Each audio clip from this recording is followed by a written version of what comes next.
Good morning students. आज हम कक्षा 5 के गणित की सेट परीक्षा जो कि फरवरी 2021 में हो चुकी है उसकी रिवीजन करेंगे।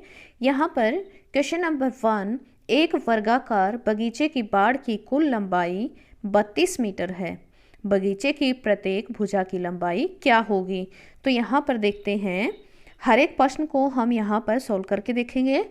एक वर्गाकार बगीचा है और जिसकी बाड़ की कुल लंबाई दे रखी है। बाड़ यानी कि इसकी जो बाउंड्री है इसकी लंबाई दे रखी है। इसका मतलब इस वर्ग का परिमाप है 32 सेंटीमीटर और बगीचे की भुजा की लंबाई पूछी है। तो हम यहाँ क्या करेंगे, वर्ग का परिमाप क्या होता है 4 गुना भुजा और ये हमें दे रखा है 32। अब यहाँ पर हमें क्या करना है, भुजा निकालनी है।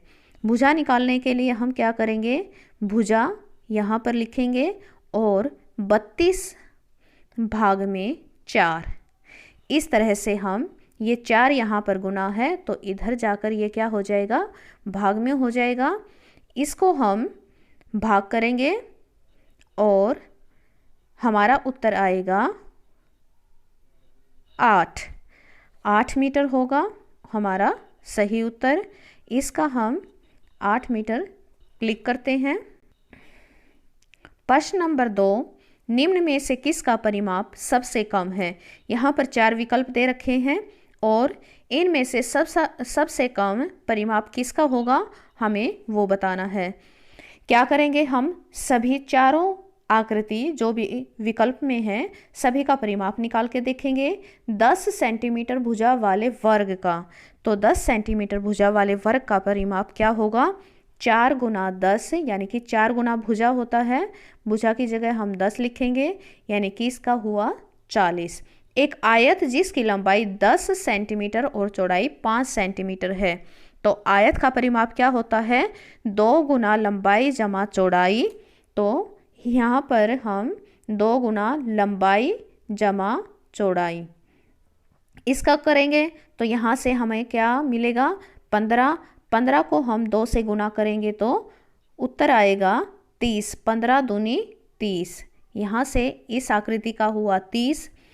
एक आयत जिसकी लंबाई 10 सेंटीमीटर और चौड़ाई 2 सेंटीमीटर है, तो फिर से आयत है तो इसको हम करते हैं 2 गुना लंबाई जमा चौड़ाई। यहाँ से फिर से हम जोड़ कर देखते हैं, 10 जमा 2 कितना होगा, 12 को हम 2 से गुना करेंगे तो यहाँ इस तीसरी आकृति का परिमाप आया 24। 8 सेंटीमीटर भुजा वाले वर्ग का, तो 8 सेंटीमीटर भुजा वाले वर्ग का होगा 4 गुना 8 यानी कि 32 सेंटीमीटर। अब सभी का परिमाप निकालने के बाद हमें देखना है कि सबसे कम परिमाप किस आकृति का है। 40, 30, 24 और 32। तो यहाँ पर हम देखते हैं 24 सेंटीमीटर परिमाप सबसे कम है, इस पर टिक करेंगे। और प्रश्न नंबर 3 है, 1 मीटर का 100वां भाग 1 डैश होता है। क्या होता है, इसका सही उत्तर होगा सेंटीमीटर। क्वेश्चन नंबर 4, निम्न में से सबसे बड़ी संख्या 0.04, 4.4, 4.04, 0.004। तो इसमें सबसे बड़ी संख्या होगी 4.4। क्वेश्चन नंबर 5, 6 मिलीमीटर बराबर है कितने सेंटीमीटर? इसका सही उत्तर होगा 0.6 सेंटीमीटर।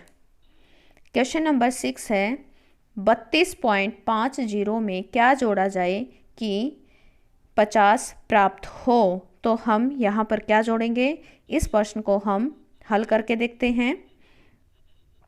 क्या करेंगे, 50 में से हम 32.50 घटाएंगे। 50 के साथ कुछ नहीं है तो दशमलव के बाद हम 2 जीरो लगाएंगे और नीचे 32.50 लिखेंगे। अब इसको हम घटा कर देखेंगे, 0 में से 0 गई 0 और 0 में से 5 नहीं जा सकते तो बोरो करते हैं, उधार लेते हैं। ये 0 इससे लेगी, यहाँ से 4 और ये हुआ 10, फिर इस 10 ने दिए रह गया यहाँ पर 9, इसको दे दिया, ये हो गया यहाँ पर 10। 10 में से 5 गए 5 और दशमलव के नीचे हम दशमलव लगाएंगे। 9 में से 2 गए 7 और 4 में से 3 गए 1। इस तरह से हमारा उत्तर आया है 17.50। बाद वाली जीरो को हम लिखें चाहे ना लिखें एक ही मतलब होता है। तो इस तरह से देखते हैं दूसरा विकल्प हमारा सही उत्तर है। इस पर क्लिक करेंगे। क्वेश्चन नंबर 7 है 26/10 को दशमलव में लिखो। ये देखिए यहाँ पर 26/10 दे रखा है, तो इसको दशमलव में कैसे लिखेंगे। एक जीरो है तो यानी कि एक डिजिट के बाद एक अंक के बाद हम यहाँ पर दशमलव लगा देंगे। तो इस तरह से 2.6 यानी कि दूसरा विकल्प हमारा सही उत्तर है। क्वेश्चन नंबर 8 0.25 को भिन्न के रूप में लिखो। 0.25 है। अब हम इसको दशमलव को हटाने के लिए क्या करते हैं, दशमलव की जगह हम क्या करते हैं 1 लिखते हैं और 1 के बाद जितने भी डिजिट हैं उतनी हम क्या करते हैं 0 लगाते हैं और इस 0 को हटा देंगे। तो इस प्रकार हमारी क्या आई 25/100 यानी कि तीसरा विकल्प हमारा सही उत्तर है। और इस पर क्लिक करेंगे। क्वेश्चन नंबर 9 225 पैसा बराबर है डैश रुपये। कितने रुपए होगा 225 पैसे, 225 पैसे हैं और इसको रुपए में बदलना है तो क्या करेंगे भाग में 100 करते हैं यहाँ पर और इसको भाग करेंगे तो हमारा उत्तर आएगा 2.25 रुपये। इस तरह से आएगा यानी कि पहला विकल्प हमारा सही उत्तर है। इस पर क्लिक करेंगे और प्रश्न नंबर 10 है 86/100 बराबर है, देखिए 86/100 है यानी कि 86/100 है और इसको हम कैसे लिख सकते हैं 0.86। अगर हम इसको दशमलव में लिखेंगे तो इस प्रकार लिखेंगे। तो इस प्रकार हमारा तीसरा विकल्प सही उत्तर है। इस पर क्लिक करेंगे। क्वेश्चन नंबर 11 है वर्ग का क्षेत्रफल क्या होता है। वर्ग का क्षेत्रफल बिल्कुल आसान है, उम्मीद करती हूँ सभी बच्चों को याद होगा, भुजा गुना भुजा। प्रश्न 12 1 सेंटीमीटर के 1/10 भाग को कहते हैं। इसका सही उत्तर होगा 1 मिलीमीटर। 1 सेंटीमीटर के 1/10 भाग को क्या कहते हैं 1 मिलीमीटर। क्वेश्चन नंबर 13 है एक आयत का परिमाप 20 सेंटीमीटर है और यदि इस आयत की चौड़ाई 4 सेंटीमीटर है तो लंबाई बतानी है। देखिए एक आयत है और इसकी चौड़ाई 4 सेंटीमीटर दे रखी है, परिमाप 20 सेंटीमीटर है। परिमाप का फॉर्मूला होता है 2 गुना लंबाई जमा चौड़ाई। ये हमें दे रखा है 20। तो इस तरह से ये 2 यहाँ पर जाएगा तो भाग में हो जाएगा और इसको हम भाग करेंगे तो 20 को 2 से भाग करेंगे तो 10 हो जाएगा। लंबाई निकालनी है हमें, चौड़ाई 4 दे रखी है। लंबाई जमा चौड़ाई क्या है 4 और यहाँ 20 को हम 2 से भाग करेंगे तो 10 आ जाएगा और यहाँ से इस प्रकार लंबाई निकालेंगे तो ये 4 यहाँ पर देखिए जमा में है तो उधर जाके क्या हो जाएगा घटा का हो जाएगा। 10 घटा 4 यानी कि 6, 10 में से 4 गए 6। इस प्रकार हम देखते हैं हमारा उत्तर आया है 6 सेंटीमीटर। विकल्प दूसरा हमारा सही उत्तर है।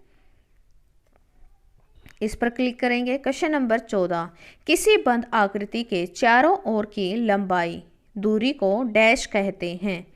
अब देखिए कोई भी बंद आकृति है, चाहे वो आयत है, वर्ग है, तो इस प्रकार की आकृतियों का